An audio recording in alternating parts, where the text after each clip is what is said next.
Hey, it's Breaking the News Plus. I'm Jana Shortal. It is Monday night, and we are close enough to November to start talking about the polls that are coming in. The Minnesota Star-Tribune KARE 11 Hubbard School of Journalism and Mass Communication poll that came out today shows some interesting numbers about the local races here in the state of Minnesota. We want to get into them with political analyst Abou Amara. Abou, thanks for coming on the show tonight. Thanks for having me, Jen. Absolutely. So let's start in this poll to talk about the governor's race. I think the big takeaway in this is that Amy Klobuchar has a significant lead in the race for governor over whoever her Republican opponent is. Does that surprise you, not surprise you, and why?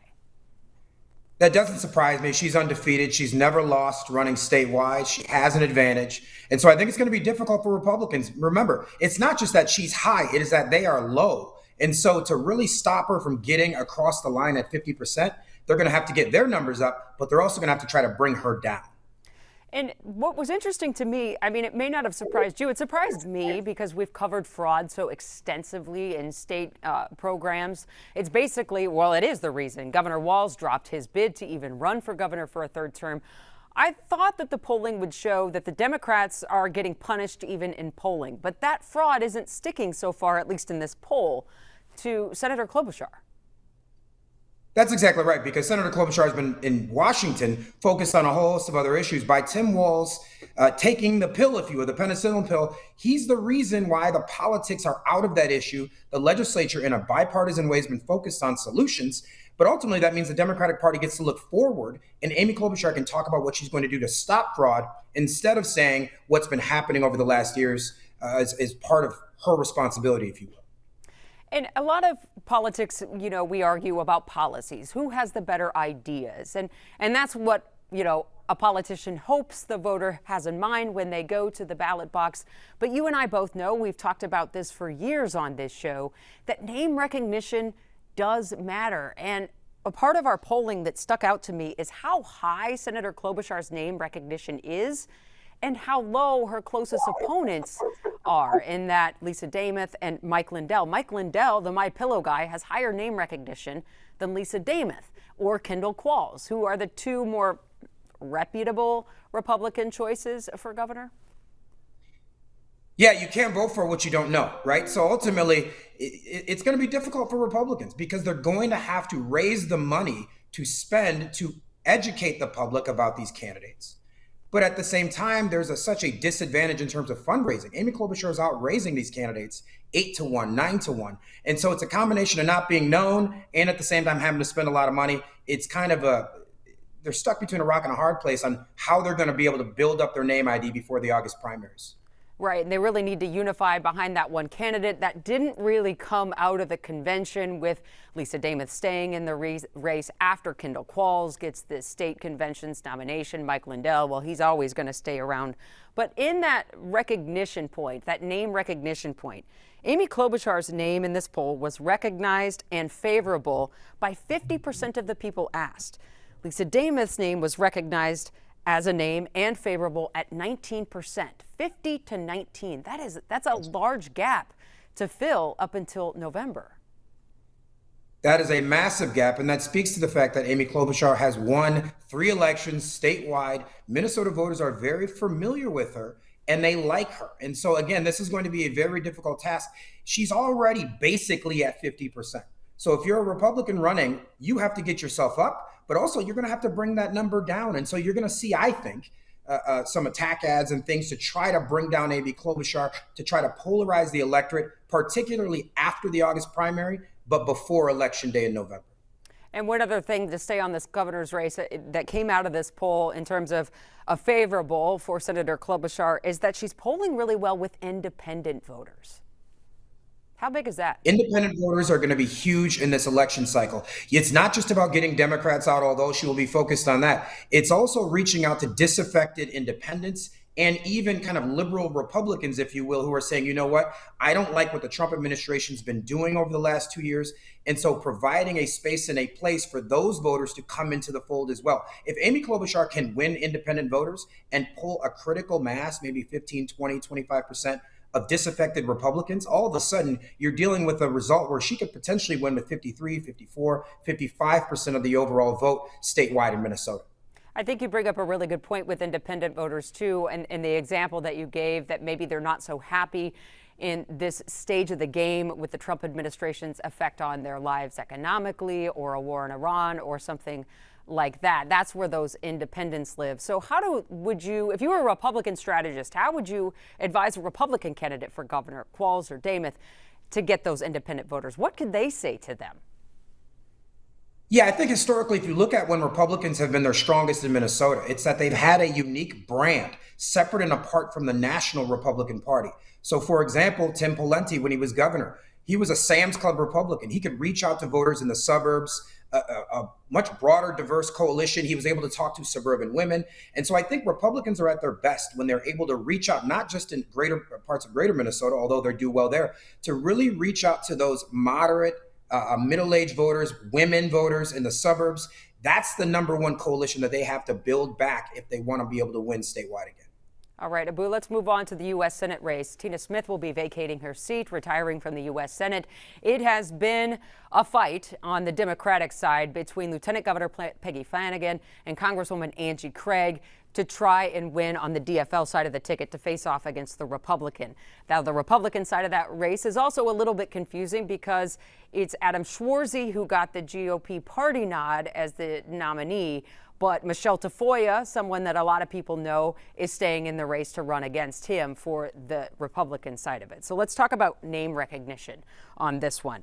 Both Angie Craig and Peggy Flanagan had pretty high name recognition, and Michelle Tafoya had just 16% name recognition. I should say Craig had 28%, Flanagan 33%, Tafoya 16%.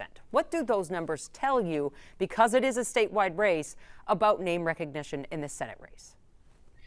Yeah, that tells me Peggy Flanagan and Angie Craig have been kind of in the game, if you will. Peggy Flanagan's been doing grassroots politics for nearly 2 decades. Angie Craig has run in one of the most expensive, difficult swing districts in America. And so you have 2 candidates on the Democratic side who've just been doing the work of politics for quite some time. On the other side with Michelle Tafoya, although she's nationally known in the context of sports, she's not so much known in the context of politics. And so I think you're seeing, although it's kind of counterintuitive that someone who's well-known may not be well-known in this context. And so although she's got resources and name ID, she's going to have to spend more to really introduce herself to Minnesota voters. And again, that is money spent not actually fighting the Democrats. That's money spent really trying to educate the public about who she is. So that's a structural advantage that I think Democrats may have an advantage on.